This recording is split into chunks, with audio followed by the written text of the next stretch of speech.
I'm Wayne, I'm an alcoholic. Yeah, thanks Neville. I can't believe I'm actually sitting here. I just want to say thank you, or I'm very grateful, to my higher power, because when I look back this past year and leading up into treatment, it's only by, the God of my understanding that I'm sitting here today. Hopefully, when I share, you'll see what I'm trying to say. So, I'll try to share with what my life was like from a child, starting to drink, experiment with alcohol, and then basically the downward spiral until finding the rooms of AA and going into treatment and really trying this program for the first time to how it is now. So not so long ago, it was maybe a few weeks, a year ago today, that I was stuck in my room, in my little flat on the bluff, and I was too fearful to go outside, too fearful to pick up the phone. If I heard a noise, I would open the blinds and look who's in the road, or I couldn't face life. That's where my alcoholism had taken me. And today I'm sitting here speaking to a room full of people, and I got up, showered, got ready. I can face life today. So that for me is the biggest miracle. And it was a very dark place. And today when I wake up, I just see the positives and the happiness in my life.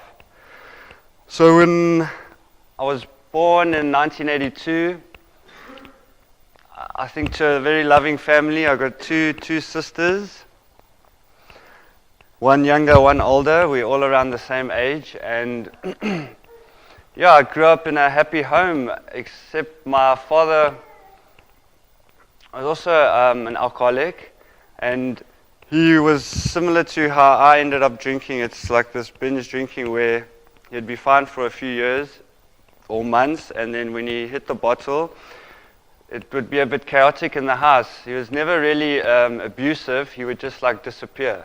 So my childhood, I was very young, and I don't remember too much with regards to his alcoholism. My mom always used to say when he went missing that he was on a business trip, or she always used to cover up for him. We were very young. I just remember moving houses a lot because of his alcoholism, and changing jobs and losing jobs. We'd be living in a very expensive house, I suppose, and then all of a sudden we'd be living in a flat in town. So yeah, I remember growing up, it didn't really bother me. I had my family, and I was quite happy. When I did my life story and I was looking back at my childhood, I did have strange tendencies. I took life very seriously, and like a perfectionist from a young child. When you're learning to spell cat or C-A-T and all those little workbooks in your grade 1 or whatever. I remember my first spelling test, I got 8 out of 10, and I was distraught. I went home crying and for getting 8 out of 10 for my first test, because I wanted to get 10 out of 10. And my parents had to sit me down and explain to me, no, it's actually good, you're doing all right. But I couldn't understand it. And I don't know why I was that way, and I don't remember that story. This is what my mom told me when I was older, that from a young age I was a little bit cuckoo. So there's a few stories like that, but I just want to move on. Basically, when I started understanding why my father was about his drinking when I was getting a bit older, there's also other alcoholics in my family on both sides, and the way it was spoken and pushed under the rug, when you speak as a family or just carrying on with your day, when these things started happening and I started understanding it, to me, I remember in the core of my being, I thought, no, to be an alcoholic or to be called that is the worst thing you could ever be, because I didn't want to be like my dad or have stories spoken about me, like my dad or uncles and things like that were also suffering from the disease. So from a young age, I built up this idea that to be an alcoholic is the worst thing. And I think that's why for so long, when I finally started coming to meetings or coming to the rooms, that it took me so long to accept that I am an alcoholic. Yeah, and so I'll jump to like my first drink. I was 16 and I went to like a house party, and basically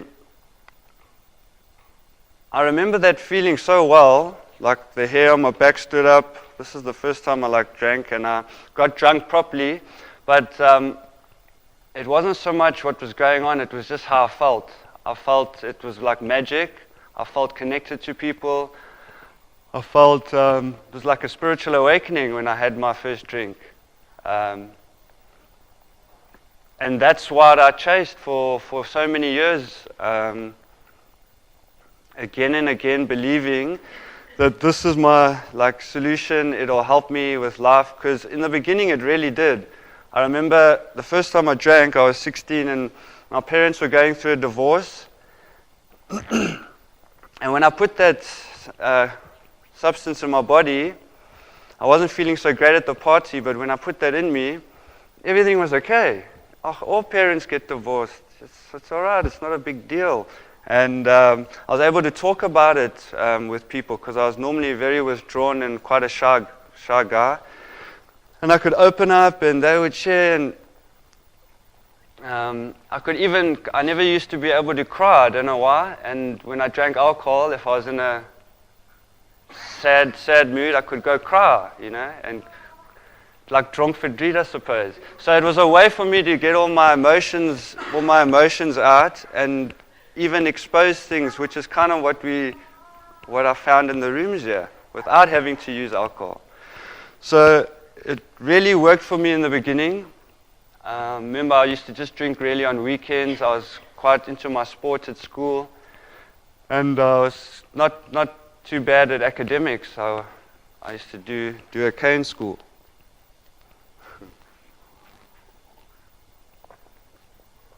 And basically, my parents got divorced. My sisters and my mom moved to Durban. I stayed in Joburg with my father, and I just finished my high school 8, 9 and 10 in Johannesburg. And the drinking basically just progressed. I remember in standard 9 and matric, at big parties, I would already start having little blackouts. And it's all fun in those days for me, because all my peers would say, this is what you got up to, and I thought it was cool. And I still thought alcohol, was working for me. So the blackouts were already there, and then I remember alcohol was so, I used it so much, it was so special to me, it was such a friend for me, because even on a normal night, I'd say to my dad, I'm going to my girlfriend's house. I remember this is in matric. Meanwhile, she's got plans, and I just want to get in he used to borrow me his car, and I just go and buy like 6 beers. I remember then it was Reds. I used to get Reds and go just park somewhere, and I'd be at peace, and I'd sit in his car with my 6 beers and just spend my 2 hours just woosaiing. And that's already how I was, and like in my little mind, just my time to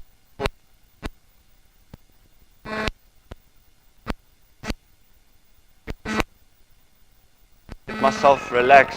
And then after those 6 beers, I would go back home and like lie to my dad and say, my girlfriend's okay, it was a fun night. And meanwhile, I'd just been sitting in a car by myself with my head and my 6 beers. And I did that for a long time, and that was my little escape, from life. Like what I've learned in the rooms, and it's a progressive disease. and my alcoholism really picked up when I left high school. I went to university, and there again I had more freedom, more time to just get up to whatever I felt like getting up to.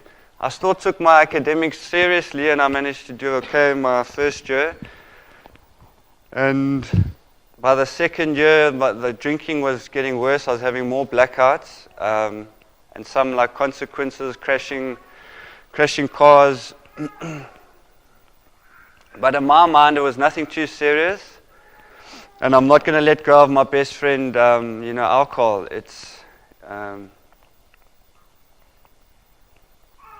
I'll jump again now I finally finished my second year at university, and I was going to my third year, and my dad moved down from Joburg, and we were staying together because he said he was getting a promotion or something.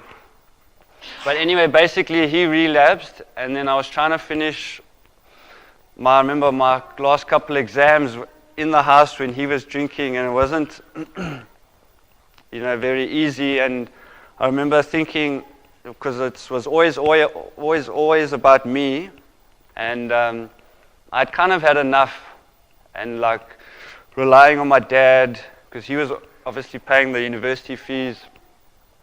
And I remember when I finished those exams, I said, no, look, I've had enough, I'm finished. I don't want to stay near my dad, because he wasn't stopping drinking. And I sold my little skadunk of a car, and then I bought a plane ticket, and I went to America at the summer camps to go teach swimming. And there again, it just progressed worse again. When we did have time off, I drank heavily and I used to black out. But there, it was all about partying and meeting people from all around the world, because they'd all meet in America at the summer camps, from all different countries. And I still thought it was a big jewel. And I was getting a bit fearful of the blackouts, because I was waking up in strange places, not knowing how I got there, not sure what I actually did, and I'd be fearful in the week back at work. But by the time the weekend came again and we had time off, I'd be doing the same thing. And I remember I always used to say to myself, just have a few beers, just relax with the people, Try to get back to that woosah state you used to do when you're in the car. And it wasn't like that anymore. Once I put it in my system, I was blacking out, I was waking up in funny places, and that's like how my disease had progressed. So I remember the one worst, really bad blackout I had was when I came back from America. I went through London on the way back to South Africa, and I had a connecting flight, but I ended up staying there for 10 days because a friend that I'd met on the summer camps let me stay at his place. And from the airport, the parents took our bags and we went pub crawling, and I only found him 2 days later. That's how long that blackout was. And I was so fearful of that experience, because it was the first major one. And I saw how worried his family, his parents were, because I was supposed to be staying there, and I rocked up like 2 days later. And then I remember coming back to South Africa, and it was my 21st, and my family threw me this awesome party, open bar, live band, and obviously I went to town and had another blackout. And my family kind of thought I had a slight problem, but they still thought I could drink, because they threw me the party, and I hadn't realized, and I don't think they had realized how bad it was actually getting.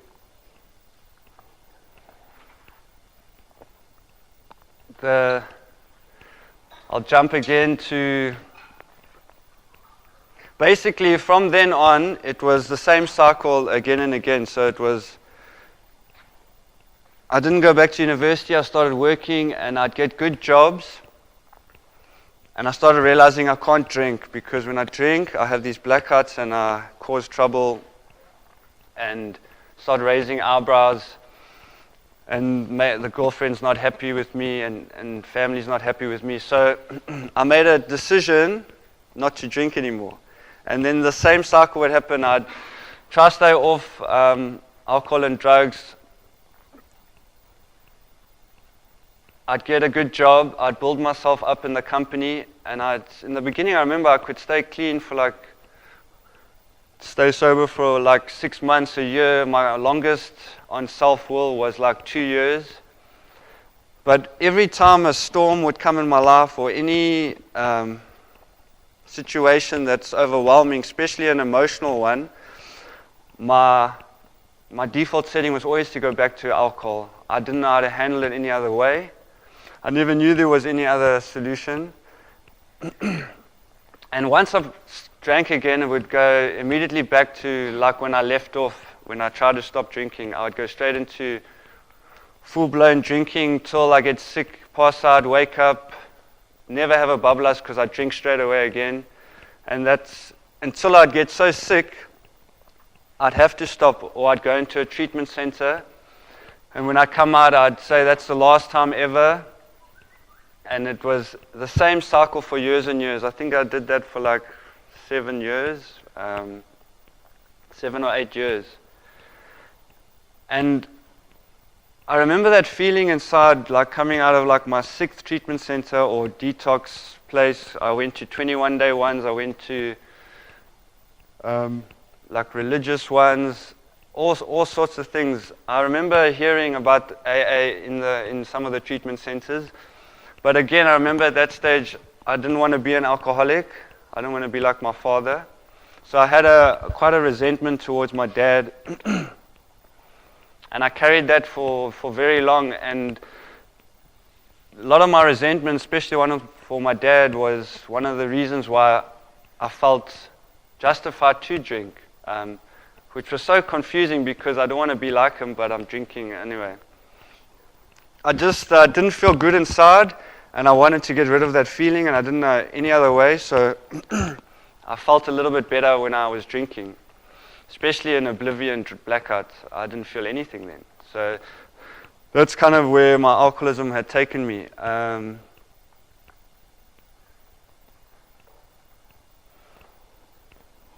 do I jump now? So I did a lot of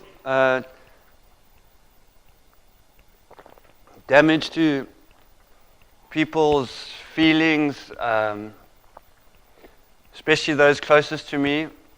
A lot of damage to work where I had responsibility and people relied on me. When I drank, I just disappeared normally, and some of those companies are still looking for me today. And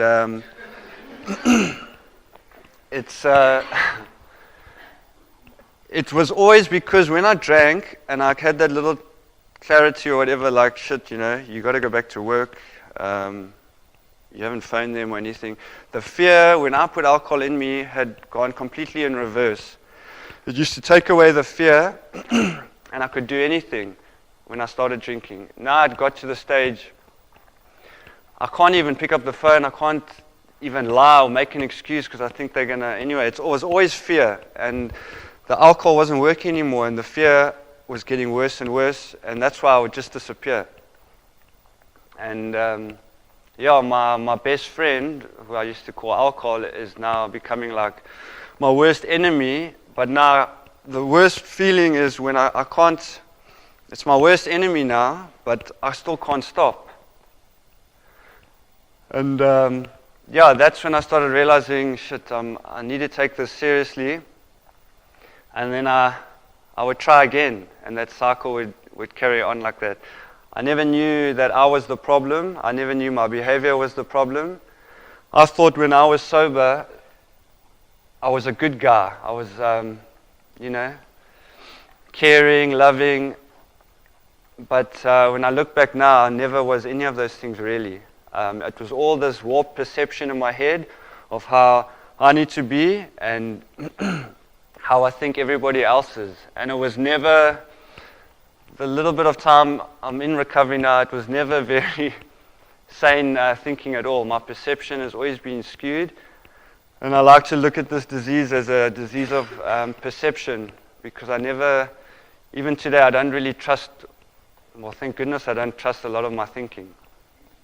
We still got lots of time. Okay.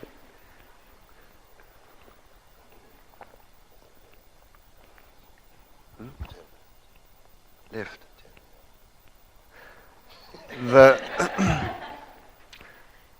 Yeah, sorry, I'm a bit all over the place. I'll just jump to the last couple of years. I'm 33 years now, so the last 5 years is I was in and out of treatment centers, but the last 5 years was when because of the progression, I started taking it seriously. The rooms, or I started thinking, hang on, there must be something here, because people, when I did go to a meeting, people were happy and they loved me and gave me a hug, but they were also clean and sober. And I started realizing that maybe there is a solution here. I don't know why it took me so long, but even from that first meeting, I remember it was in Pinetown. I still thought, no, these are a bunch of old people. I'm not the same as them. I still got quite a few years of drinking, and I wish I hadn't thought that, but that was my journey. And I'm such a slow learner. Even accepting that I'm alcoholic took me so many years. And then I just want to jump to, I think, one of the situations that made me really start taking this program seriously, or starting to believe that there has to be a solution here, was I remember I just lost another good job. But by this time, my family has felt the worst parts of how I behave with my alcoholism. And my sisters, my mom, they had finally said they'd had enough. Because what I used to do is, in those cycles, when I said I'd get a good job and then relapse, and I'd always come back to my mom's house. I've lost the flat, I've lost the car, I've lost everything, and then I'd come back to my mom's door shaking, because I can't stop. The DTs are starting to kick in, I'm starting to see things, and I just wanted to stop, and I'm so sick. And my mom would do what she normally did and bring me in the house, put me on the bed, get electrolytes, put water, sort me out, hold me when I'm tremoring. I used to go through these funny waves of tremors. And my mom was always there for me, and she did that to me year after year, or relapse after relapse, until she finally had said, I remember I came to the gate, and she finally loved me enough to phone the police, and they arrested me. And I was full of resentment, because how can my mom arrest me? I just came to the gate to ask her for help. And you also got to remember, by that stage, if you let me in your house and I started shaking and withdrawing, I'd take whatever I could get my hands on. So I was stealing from my mom and my family. So they had to do that. And it was a good thing for me, but at the time I thought it was a terrible thing. I remember they locked me up with domestic disturbance or something like that, and then they released me when I sobered up in the morning. And then I was on the street, and I was on up and down Durban area, town, and Hillcrest, Pinetown. I don't know how I got around, because a lot of the time I was in a blackout or just drinking to forget. And it was when my family saw me again, they said it had been 4 months, 3 or 4 months, that I'd been on the outers or the streets. I try not to remember what I was doing on the streets, but I was definitely stealing, hustling, always trying to make a plan so that I wouldn't have to face life and just be in oblivion. I'm not proud of it, and I hurt a lot of people. I would even steal from the other alcoholics I was drinking with on the street, whether it was their bag or their bottle or. So yeah, I'd even steal from the people that were like me on the street. A big turning point for me was when I was walking down the beachfront in Durban, and this young family got out their car, and they had their kids with them, and I remember they saw me coming down the pavement. You know, it's a beautiful Sunday on the beach, and they're taking their kids to the beach. And the way I looked and the way I smelt and my beard and I used to go sleep in the bush and then crawl out. That was how I operated. And when they saw me coming, they actually crossed the street so they wouldn't have to walk past me. And I remember it was never the pain of my family, the pain of what I've caused other people. It was that pain when I realized that young family who don't know me are looking at me like I'm an animal, or I'm going to cause harm, or come in from a mile away, like from the corner down there. And that pain of that realization of what I've become was the first time I actually went into a treatment center, and I started doing the meetings and really wanting to get cleaned up.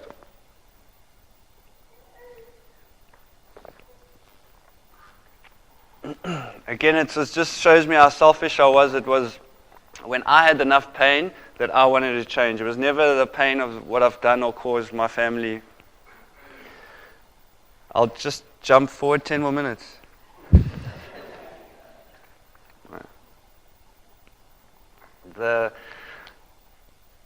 Okay, I'll sum it up again quickly. So basically, now I've started taking AA seriously. So I remember I came out of the treatment center, I tried to do meetings, and that's all I believed in, just go to meetings.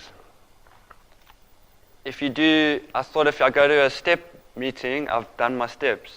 So I would go to a step 1 meeting, and I thought I've done step 1. I go to step 2 meeting. So I thought I'd done my steps as well. And then people said, you must get a sponsor. So I got a sponsor, but I never ever phoned, or I didn't know what to do with the sponsor. So everything for me was, I thought I was taking it seriously, but it was all about Wayne's program and what best suits Wayne, and what, because I'm unique and different. And for a long time I intellectualized the program when I started it. I always would break things down and complicate things and look at why have they written it this way, and just a lot of wasted energy instead of accepting the fact that I need to change. And I don't know why. Like I said, I'm a slow learner, so it was all those experiences of, okay, no, look, if you just do meetings, well, for me, I won't stay clean. Okay, so I thought, okay, I don't do meetings. So then I started the step work, and then I thought I'd just have to do up to step 3, because when you get to step 4, I don't like dealing with all that emotional stuff, having to look at my part. And I remember that step working guide used to sit by my bed for like 2 years, because I got to step 3, and I managed to stay clean and sober, but I didn't want to face all that step 4 stuff. So it's been such a slow process for me. And then finally more relapsing, more pain, and I started having to look at that stuff and try to get a sponsor. For me, it's always been difficult to... I've lost that train of thought. Okay, I'll just quickly share this last relapse, because I've had quite a few relapses. Finally was given the idea to go up to a treatment center up on the house on the hill, and I remember when I booked in there, I did the normal Wayne thing, which is like try people please and be nice to everyone and get along with everyone. I thought I was quite serious about the program, and I did my step work, and I thought I'd done like a good job. But my character defects were so, when I learned about character defects, I was so stuck with me. Only when I look back now, I can see how entitled I still was. And my biggest other one is my self-pity. As soon as anything goes wrong, I can get into self-pity so easily. And then from there, if I don't sort it out, I always seem to relapse. I came out of treatment, went into the halfway house. I was at the halfway house for like 4 months. Got another job offer, went to Durban, and within 2 months of living by myself, new flat, new job, I relapsed again. And that was that story in the beginning that I told you. I was stuck in my flat. I was only brave enough to go outside to go buy more booze to bring it home and then carry on staying there. And after like 2 or 3 weeks of that, I realized I basically had enough, and I went on my knees and I asked my higher power, please just either take me now, like I can't do this anymore.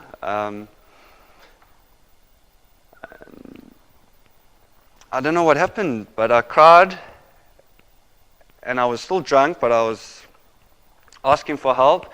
And then the phone rang again, and somehow people spoke to me. And within, by that afternoon, I was back in treatment, back at the treatment center. And that's the first time I've actually gone and pawned something to get petrol in my car to drive myself up to the house on the hill. And this time it was, I think, different for me because I didn't want to. I was always trying to do it for myself the last time, a few times in treatment, but I just basically given up. Every time I thought I had an idea or a thought, it was never a good one. It's the first time I think I've actually started exposing everything that's going on in my head. And when I mean everything, I'm talking about the major crazy stuff. Why that's so important to me is when I came back that last time to treatment,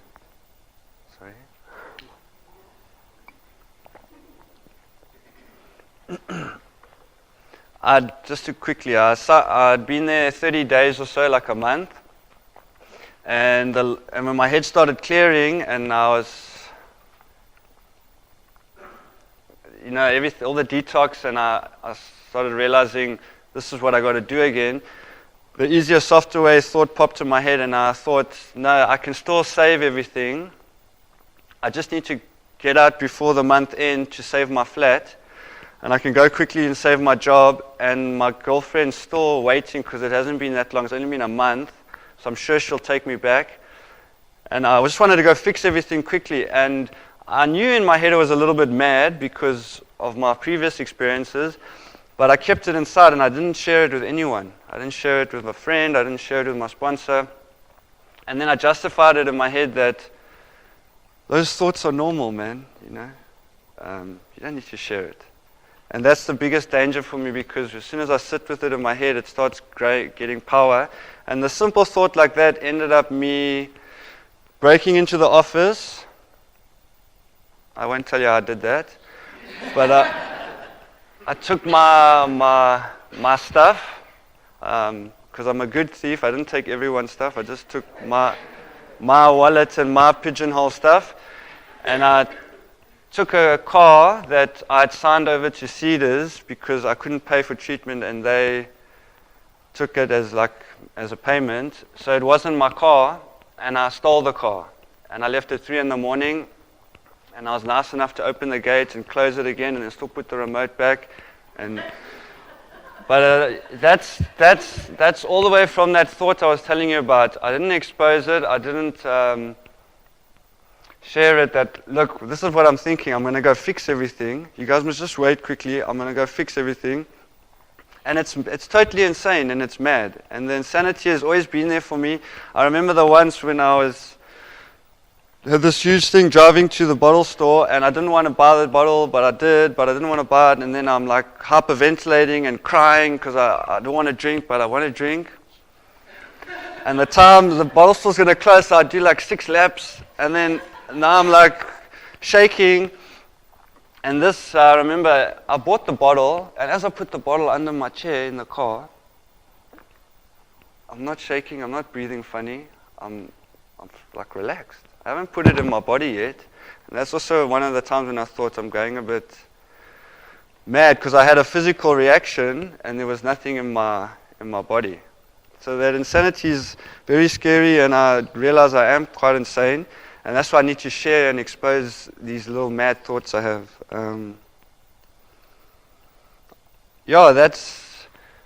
So then I phoned Keith after 5 days. I didn't fix anything. My higher power said, no, you must go fix what you've, anyway. I see it all clearly now, but at the time I was so stuck in it that I really believed I could go on my self-will and go fix everything. And I tried for that day, but by that afternoon when nothing was working, I had to use and I had to drink. And then 5 days later I phoned Keith and he said, you can come back. First gave me a reality check, and then he said, you can come back. And then again insanity, I thought, let me just pop past the pub on the way there. And I phoned him on the Sunday, and a blackout ensued till I only rocked up on the Tuesday. And again, I don't know why I survive all these things or how I drive like that. If it was any other way, I should be locked up or have a lot more severe consequences for the way I am when I drink. This year, I must stop now. This year's, I just want to go quickly about, because I'm really grateful for this year. When I went back into treatment there, something I think had changed or broken inside me again because of my slow learning process. And now what I try to do is expose everything, use my sponsor correctly, and I redid all my step work again, and I realized there's a lot of stuff that I'd left out because I'm unique and different. I don't need to expose that stuff. So the biggest thing for me has been letting people in or sharing how mad I actually am, and only by doing that I slowly feel that like I'm starting to heal or recover. The last year has been very challenging because when I came out of treatment, I wanted everything just to work out. Work's been challenging, finding different jobs. My family and relationships have been very challenging. But for some reason, every challenge I've faced this year, when I expose how I'm feeling about it, and there's always people around me, and the guys in the halfway house have really helped me as well. And I somehow get through it, and when I get through it, I realize it's not actually that serious or that bad. It's just normal life stuff. And I'm so glad I'm able to slowly face life and not see it as the end of the world, see it just as a challenge. And with my higher power, looking after me, I know there's a plan, and I always want the plan to be fixed and sorted now, like I want things to happen now. But I'm slowly starting to trust the process, and the process is, I know it's going to be a slow process for me, but I'm trusting it for the first time in my life. And the biggest thing this year as well for me is my family didn't want to speak to me. I thought they weren't going to speak to me for years. And I've already gone this year twice to Cape Town to visit my family, and the relationships are growing stronger. And I'm going to my sister's wedding in January.